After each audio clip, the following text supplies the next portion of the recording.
அதிகமாக ரத்தம் வெளியேறி இருந்த நட்சத்திராவால் விடுவிக்கப்பட்ட பிறகும் எழ முடியவில்லை. ஆனாலும் எழுந்து நின்றவள் அப்படியே இளவழகன் மீது சாய்ந்து விட்டாள். நட்சத்திரா, நட்சத்திரா, என்னாச்சு என்று அழைத்து அவள் கன்னத்தில் தட்டியவன் அவள் மயங்கிவிட்டாள் என்று அறிந்ததும் அவளை வாரி எடுத்துக்கொண்டு மருத்துவமனைக்கு விரைந்தான். நட்சத்திரா விழிகளை திறக்கும் போது அவள் அருகில் அவளது அப்பா, தாத்தா, 2 காவலர்கள், மருத்துவர் ஒருவர் அனைவரும் நிற்கிறார்கள். ஆனால் இளவழகனை காணவில்லை. அவள் விழிகள் இளவழகனை தேடியது. அது சற்று தள்ளி நிற்பவனின் கரத்தில் அவளது செல்போன். அவள் விழிகள் நெருப்பு பிழம்புகளாய் என்ன, அவை கோபத்தில் ஜொலிக்கின்றனவே. அவளது செல்போனை அவன் பரிசோதித்துக் கொண்டிருக்கிறான். அப்படி என்றால் அவள் போட்டு வைத்த பட்டனை அவன் அகற்றி செல்போனை திறந்து விட்டானா என்ன? அவள் விழிகளில் அதிர்ச்சி. செல்போன் திறக்கப்பட்டிருக்கிறது என்றால் எந்த ஐயமும் வேண்டாம். அவள்தான் கனியா என்பது இளவழகனுக்கு தெரிந்துவிட்டது. நட்சத்திரா, எந்த பிரச்சனையும் இல்லைல்ல? காவலர் ஒருவர் கேட்க, செல்போனை பரிசோதித்துக் கொண்டிருந்த இளவழகனின் கோபமான விழிகள் மெல்ல உயர்ந்து நட்சத்திராவை பார்த்தது. காவலருக்கு இல்லை என்று தலையசைக்கும் போதும் அவள் விழிகள் இளவழகன் மீதுதான் இருந்தது. அவளை ஏறிட்டு பார்த்தவனின் விழிகளில் அனல் பறக்கிறது.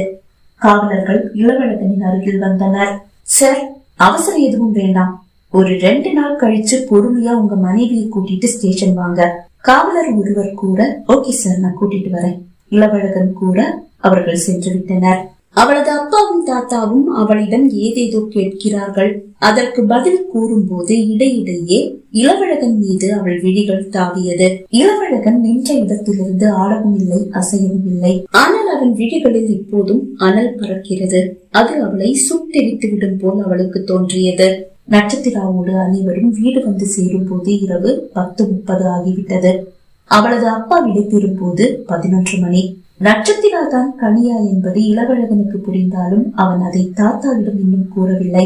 சரிப்பா, போய் நல்லா தூங்கி ரெஸ்ட் எடுங்க என்று கூறிவிட்டு தாத்தா அவரது அறைக்கு சென்றார்.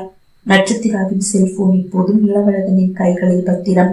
தலை குனிந்து அமர்ந்திருந்த நட்சத்திராவிடம் எதுவும் பேசாமல் இளவழகன் மாடி ஏற என்ன செய்வது என்று அறியாது நட்சத்திரா ஹாலிலேயே அமர்ந்திருக்க, இறுதி படிக்கட்டை எட்டியவன் கோபமாக தலையை திருப்பி கீழே பார்த்து, உன்னை ஆரத்தி வச்சு கூப்பிட்டாதான் ரூமுக்கு வருவியா என்று கேட்டான்.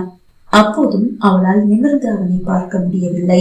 தலை குனிந்தபடியே எழுந்து கொண்டவள் தயங்கி தயங்கி மாடி ஏறி வர கோபமாக நடந்தவன் அறைக்குள் சென்று மறைந்தான். அறை வாசலை எட்டிய நட்சத்திராவின் கால்களுக்கு வேர் முளைத்து விட்டதா என்ன?